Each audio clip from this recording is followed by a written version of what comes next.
नमस्कार दोस्तों, कैसे हो आप सभी। मैं संदीप स्वागत करता हूं आपके ही यूट्यूब चैनल पर pain free math with Sandeep sir पर। बच्चों, आज का जो टॉपिक है वो बहुत ही इम्पोर्टेंट टॉपिक है। आप कोई भी एग्ज़ाम उठा के देख लीजिए, सीआई का एक क्वेश्चन आप लोगों को हर एग्ज़ाम में ज़रूर मिलेगा। चाहे वो आप लोगों का एसएससी का एग्ज़ाम हो, बैंक का एग्ज़ाम हो, या फिर आपका रेलवे का एग्ज़ाम हो, या फिर डीआरडीओ का, या फिर अदर स्टेट का कोई भी एग्ज़ाम आप लोग उठा के देख सकते हैं। वहाँ पे आप लोगों को एक क्वेश्चन सीआई से रिलेटेड ज़रूर मिलेगा। अगर हम एसएससी की बात करते हैं तो प्री में 80% चांस होते हैं कि सीआई से आप लोगों का एक क्वेश्चन पूछा जाएगा। कई बार ऐसा होता है कि सीआई का क्वेश्चन ना पूछते हुए वो एसआई का क्वेश्चन पूछ लेता है। 20% चांस होते हैं प्री में कि सिंपल इंटरेस्ट का कोई क्वेश्चन आए, नहीं तो मोस्ट प्रोबेबली चांस होता है कि आप लोगों का सीआई से ही क्वेश्चन पूछा जाता है। अगर हम मेंस के हिसाब से अगर देखें इसे, तो मेंस के लिए ये टॉपिक बहुत ज़्यादा इंपॉर्टेंट टॉपिक है, क्योंकि मेंस में इसके 5 क्वेश्चन आते हैं आप लोगों के। एसआई और सीआई से मिला के 5 क्वेश्चन आते हैं। एक क्वेश्चन अगर आप लोगों का सिंपल इंटरेस्ट का होगा तो 4 क्वेश्चन आप लोगों के होंगे सीआई से रिलेटेड। ठीक है, और ये जो 5 नंबर हैं ये आप लोगों को आपके सिलेक्शन के नज़दीक लेके जा सकते हैं। तो इस टॉपिक को आप लोग हल्के में ना ले, ये बहुत ही इंपॉर्टेंट टॉपिक है। मेंस के रिगार्डिंग इसलिए इम्पोर्टेंट हो जाता है क्योंकि मेंस में जो इसके क्वेश्चन है वो थोड़े कैलकुलेटिव टाइप बनाए जाते हैं, और उन्हीं कैलकुलेशन से बचने के लिए मैं आप लोगों को सिखाऊंगा कि क्वेश्चनों को आप लोग सॉल्व ना करते हुए डायरेक्टली उन क्वेश्चनों को आप लोग कैसे सॉल्व कर सकते हैं ओरली। तो ज़्यादा टाइम ना ख़राब करते हुए आज की हम वीडियो स्टार्ट करते हैं। वीडियो स्टार्ट करने से पहले मैं एक आप लोगों को ओवरव्यू बताना चाहता हूँ कि जो सीआई की जो है वीडियो हम बनाएंगे टोटल, वो कम से कम 10 से 11 वीडियो हम बनाने वाले हैं। सभी वीडियो 25 से 30 मिनट के बीच में वेरी करेंगी। अगर आप लोग ये 10 से 11 वीडियो अगर आप लोग देख लेते हैं तो मैं आप लोगों को इस बात की श्योरिटी जरूर दिलाता हूँ कि आप लोगों का सीआई से रिलेटेड कोई भी डाउट नहीं रहेगा। चाहे आप कोई सी भी बुक का क्वेश्चन उठा के देख लीजिए, सीआई के क्वेश्चन आप लोग बहुत ही आसानी से सॉल्व कर पाओगे, और ज़्यादा से ज़्यादा 4 से 5 सेकंड में उन क्वेश्चनों को आप लोग सॉल्व कर दोगे। तो चलिए आज का टॉपिक हम शुरू करते हैं। सीआई, जिसे हम हिंदी में बोल देते हैं चक्रवृद्धि ब्याज। ठीक है, ये टॉपिक इम्पोर्टेंट है बच्चों। इस टॉपिक को शुरुआत करने से पहले कुछ बेसिक टर्म है जो आप लोगों को पता होनी चाहिए। जैसे अगर मुझे अमाउंट निकालना हो, मिश्र धन, तो कैसे निकालूंगा, उसका फॉर्मूला क्या आता है, P इंटू में 100 plus R divide by 100 power में T। ये आप लोगों का मिश्र धन निकालने का फॉर्मूला होता है। लेकिन इस फॉर्मूले को सिर्फ मैंने लिखा जरूर है, लेकिन इस फॉर्मूले को हम बिल्कुल भी यूज़ नहीं करने वाले। जितने भी क्वेश्चन हम सॉल्व करेंगे कंपाउंड इंटरेस्ट के, वो सभी के सभी क्वेश्चन हम बिना पेन कॉपी के सॉल्व करने वाले। तो हम ये देख लेते हैं कि ए का मतलब क्या है। अगर ए से हम यहाँ पे देखें तो ए का मतलब है अमाउंट, जिसे हम हिंदी में बोल देते हैं मिश्र धन।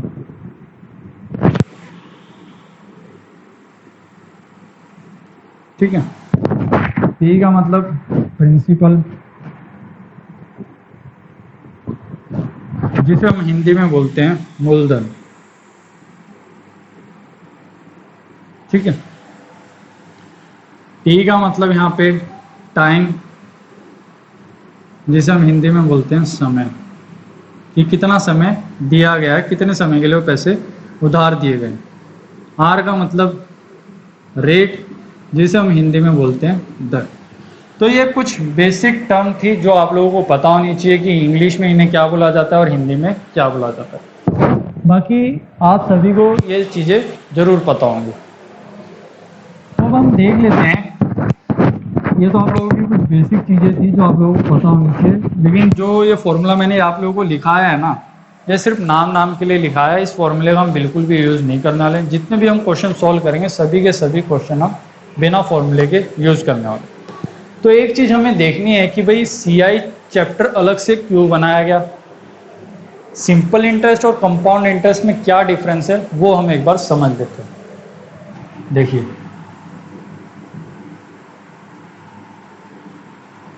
Difference between CI and SI and CI. ठीक है, आप लोग साथ के साथ नोट्स बना के चलते रहे ताकि आगे आप लोगों को कोई भी दिक्कत ना आए।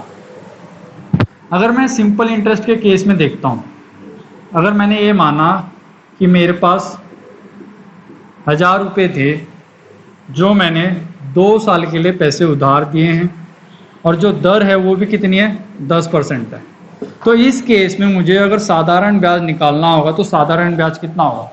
तो मैंने ये देखा जो मैं पैसे उधार दे रहा हूँ वो दे रहा हूँ 10% की दर से, और कितने सालों के लिए दिए मैंने, 2 साल के लिए। अगर 1 साल में मुझे 10% का प्रॉफिट हो रहा है तो 2 सालों में कितना प्रॉफिट हो जाएगा, 20% का प्रॉफिट। तो 1000 रुपये अगर 20% का प्रॉफिट अगर मैं कैलकुलेट करूंगा तो यहाँ से सिंपल इंटरेस्ट कितना निकल के आ गया आप लोगों का, 200 रुपये निकल के आ गया। अगर हम इसे क्वेश्चन के माध्यम से अगर समझे तो कैसे देखेंगे हम, 1000 रुपये आप लोगों के पास थे जो आप लोगों ने पैसे उधार दिए थे, ठीक है। इसके ऊपर 10% क्या लग रहा है, ब्याज लग रहा है, हर साल का 10%। 1000 का 10% का मतलब भाई कितने का प्रॉफिट हो रहा है आपको, हर साल 100 रुपये का प्रॉफिट हो रहा है। तो ये जो राशि है 1000 रुपये, ये 1 साल के बाद कितनी हो जाएगी, 1000 रुपये तो थी, 100 का प्रॉफिट हो गया तो अब ये कितनी होगी, 1100 हो गई 1 साल में। ये बात क्लियर है, ठीक है। अब सेम जब मैं दूसरे साल के लिए जब इसका ब्याज निकालूंगा तो ब्याज वही 10% ही लगेगा। तो 1000 पे दोबारा से 10% अगर मैं ब्याज निकालूं, ठीक है, 10% दोबारा प्रॉफिट होगा इसे, 10% दोबारा प्रॉफिट होने का मतलब दोबारा से कितने का प्रॉफिट होगा इसे, 100 रुपये का प्रॉफिट होगा। 1 साल के बाद वो राशि कितनी हो गई थी, 1100, 100 रुपये और ऐड हो गई तो अब वो राशि कितनी हो गई, 1200 रुपये हो गई, ठीक है। 1000 रुपये उसके पास थे, उसने 2 साल के लिए वो राशि उधार दी थी और 2 साल के बाद उसे वो कितने पैसे मिले, 1200 रुपये। ये जो 1200 रुपये हैं ये क्या है आप लोगों का अमाउंट, जिसे आप बोलते हैं मिश्र धन, ये आप लोगों का प्रिंसिपल है।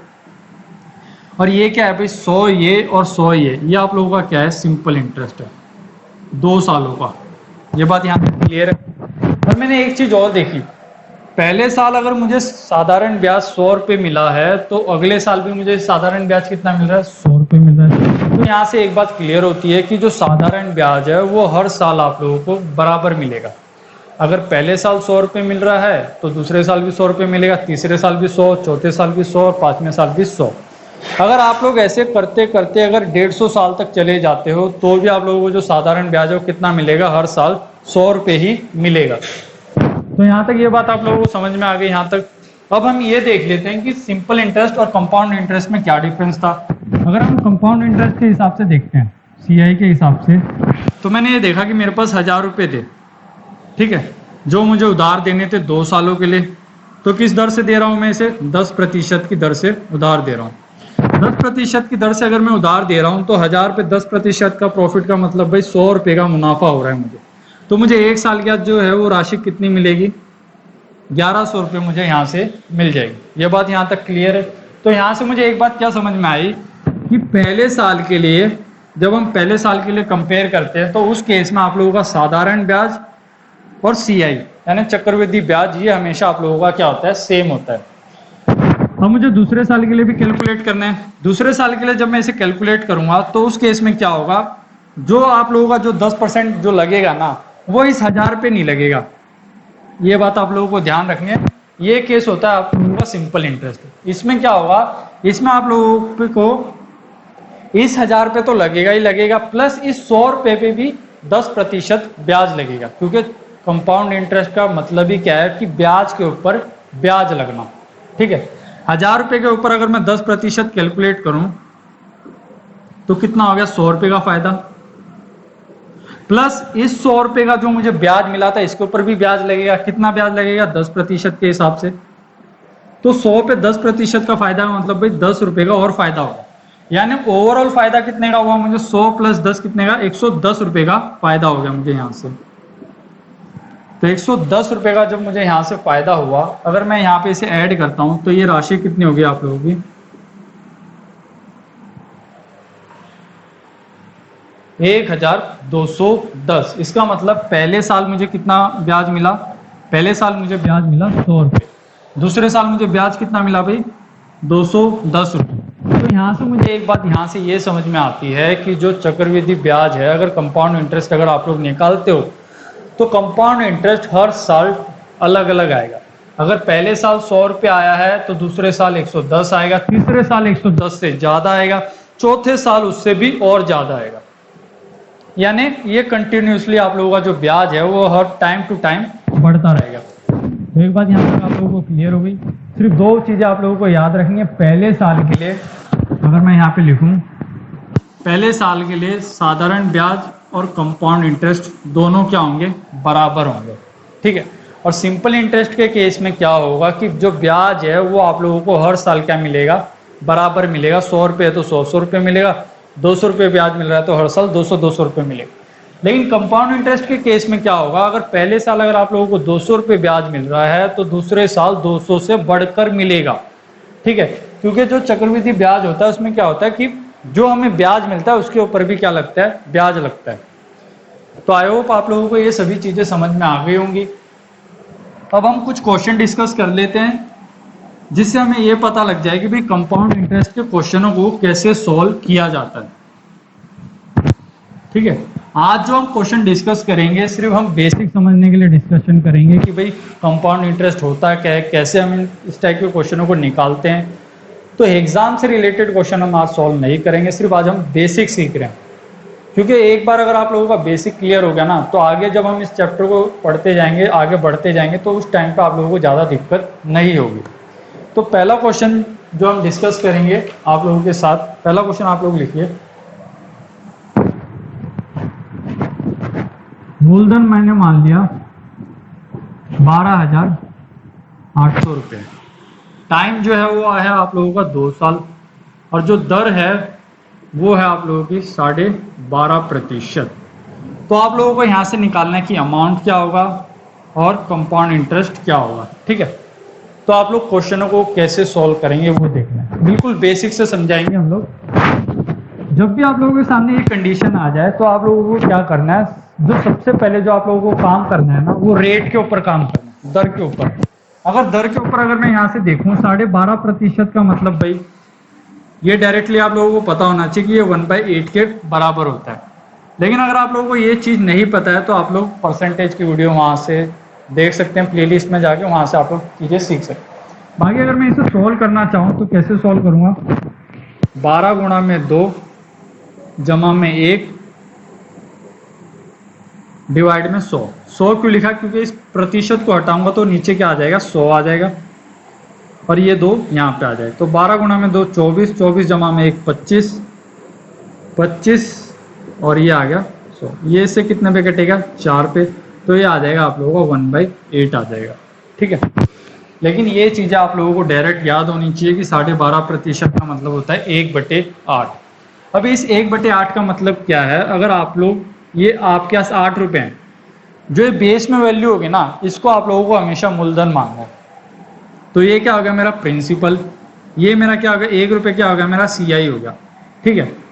अगर 8 रुपये आप लोगों के पास थे और आपने वो पैसे इन्वेस्ट कर दिए 2 सालों के लिए, तो हर साल आप लोगों को कितने का प्रॉफिट हो रहा है, 1 साल का प्रॉफिट हो रहा है। तो यहाँ से आप लोग कैसे निकालेंगे, प्रिंसिपल अमाउंट, पहले साल राशि कितनी थी, 8 रुपये थी, 1 रुपया उस पर ब्याज लगा तो मिश्रधन कितना हो गया, 9 रुपये हो गया। ये है पहले साल की बात। दूसरे साल दोबारा 8 रुपये था आप लोगों के पास, 1 रुपया ब्याज लगा तो अब वो राशि कितनी हो गई, 9 रुपये हो गई। 8 गुणा में 8 कितना हो गया भाई, 64। 9 गुणा में 9 कितना हो गया, 81। यानी अगर आप लोगों के पास 64 रुपये थे तो 2 साल में आप लोगों के पास वो राशि कितनी हो गई, 81 रुपये हो गई। यानी आप लोगों को यहाँ से आप लोगों ने एक चीज देखी कि आप लोगों को प्रॉफिट कितना हो रहा, 64 से अगर कोई राशि 81 हो गई तो आप लोगों को प्रॉफिट कितने का हुआ। तो आप लोगों ने बोला कि सर प्रॉफिट जो मुझे हो रहा है वो 17 रुपये का प्रॉफिट हो रहा है। ये बात क्लियर है। तो मैंने एक बात देखी कि मेरे पास जो पैसे थे वो थे कितने भाई, 12,800 रुपये थे। यानी एक बात मैंने देखी कि 64 यूनिट की वैल्यू कितनी है आप लोगों की, 12,800 है। तो 1 यूनिट की वैल्यू कितनी आ जाएगी, यहाँ से 1 यूनिट की वैल्यू आ गई 200। अगर 1 यूनिट 200 के बराबर है तो 81 यूनिट किसके बराबर हो जाएगी, बताइए भाई। 81 का डबल कितना हो गया, 162। 2 जीरो ये लगा दिए। ठीक है, 17 का डबल कितना हो गया 34, 2 जीरो ये लगा दिए। तो यहाँ से आप लोगों को ये पता लगा कि जो कंपाउंड इंटरेस्ट आएगा यानी चक्रवृद्धि ब्याज आएगा वो कितना आएगा 3400 रुपये। अमाउंट आपके पास था कितना 12,800 रुपये था। तो अमाउंट कितना प्रिंसिपल कितना था आपके पास 12,800 था और अमाउंट कितना आ गया आप लोगों का यहाँ से 16,200 रुपये आ गया। ठीक है, तो आप लोग इस टाइप के क्वेश्चनों को इस तरीके से सोल्व करोगे। लेकिन इस टाइप से सोल्व करने में भी एक ड्रॉबैक है, वो मैं आप लोगों को थोड़ा लेट बताऊंगा। एक क्वेश्चन और देख लेते हैं हम इसी टाइप पे कि कैसे सोल्व करते हैं इस टाइप के क्वेश्चनों को।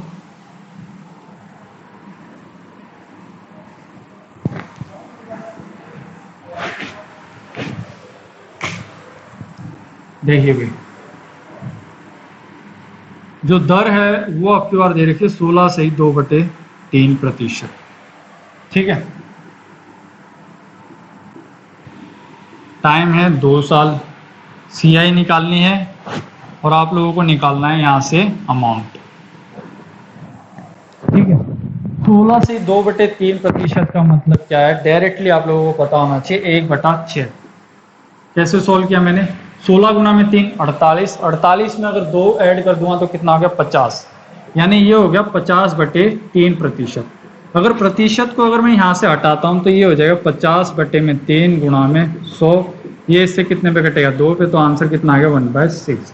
लेकिन ये चीज़ें आप लोगों को डायरेक्ट याद होनी चाहिए। अगर आप लोगों को ये चीज़ें नहीं पता है तो आप लोग पहले एक बार परसेंटेज की वीडियो जरूर देख लो। तो मैंने ये देखा, ये 6 मेरा क्या हो जाएगा प्रिंसिपल, 1 मेरा क्या हो जाएगा कंपाउंड इंटरेस्ट। 2 साल की बात हो रही है तो प्रिंसिपल लिख लूंगा, यहाँ पे मैं लिखूंगा मिश्रधन। पहले साल की बात है मिश्रधन, मूलधन कितना था मेरे पास 6, 1 रुपया चक्रवर्ती ब्याज लगा तो वो मिश्रधन कितना हो गया 7। दूसरे साल भी 6 रुपये से राशि कितनी होगी 7, तो 6 गुणा में 6 कितना हो गया 36, 7 गुणा में 7 कितना हो गया 49।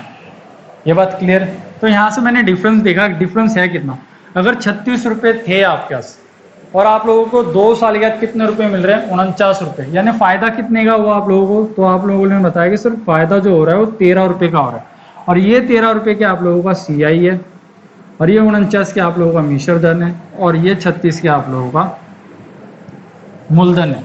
ये बात क्लियर है। तो मैंने यहाँ से देखा कि मूलधन आपकी और दे कितना रखा है 3600 दे रखा है, यानी 36 की वैल्यू 3600 के बराबर है, तो 1 यूनिट की वैल्यू कितनी आ गई 100 आ गई। अगर 1 यूनिट की वैल्यू 100 है तो 13 यूनिट की वैल्यू कितनी हो जाएगी 1300 हो जाएगी। 49 की वैल्यू कितनी आ जाएगी 49,900 हो जाएगी। ठीक है, तो ये तरीका तो आप लोगों का जब वैलिड होगा जब आप लोगों को इस केस में निकालना होगा सीआई, अमाउंट और प्रिंसिपल।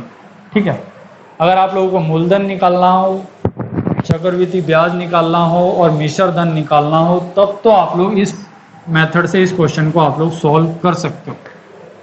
लेकिन अगर आप लोगों से यहाँ से ये पूछ लिया जाए कि एसआई और सीआई का डिफरेंस क्या है, ठीक है, 2 सालों का जो ब्याज का अंतर है वो कितना होगा, अगर ये पूछ लिया जाए, दूसरे साल का चक्रवृद्धि ब्याज है कितना ये पूछ लिया जाए, तो इस केस में आके आप लोग फंसोगे ही फंसोगे। ठीक है, तो उस केस में आप लोग इस टाइप से सोल्व नहीं कर पाओगे। ये मेथड आप लोगों का तभी कारीगर है जब आप लोगों को अमाउंट निकालना हो, प्रिंसिपल निकालना हो और कंपाउंड इंटरेस्ट निकालना हो। लेकिन अगर आप लोगों से यहाँ पे सीआई और एसआई का डिफरेंस पूछ लिया तो इस केस में आप लोग ये फॉर्म नहीं लगा पाओगे। अगर आप लोगों से दूसरे साल का सीआई पूछ लिया, दूसरे साल का चक्रवृद्धि ब्याज पूछ लिया तो भी आप लोग इस तरीके से इस क्वेश्चन को सॉल्व नहीं कर पाओगे। तो अब हम किस मेथड से सॉल्व करेंगे, वो मेथड है हमारा ट्री मेथड, यानी ग्राफ मेथड से हम कैसे सॉल्व करेंगे वो हमें सीखना है। ग्राफ मेथड बहुत ही बढ़िया मेथड है और कारीगर मेथड भी है, लेकिन ये ग्राफ मेथड भी हम लोग फॉलो नहीं करने वाले, ज़्यादा समय तक फॉलो नहीं करेंगे क्योंकि हमें क्वेश्चनों को सॉल्व करना है भी बिना पेन कॉपी के।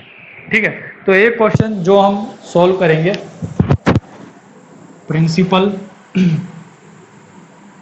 टाइम आप लोगों का वही 2 साल, जो दर है आपकी और वो दे रखे 14/2/7 दे रखे। ठीक है, और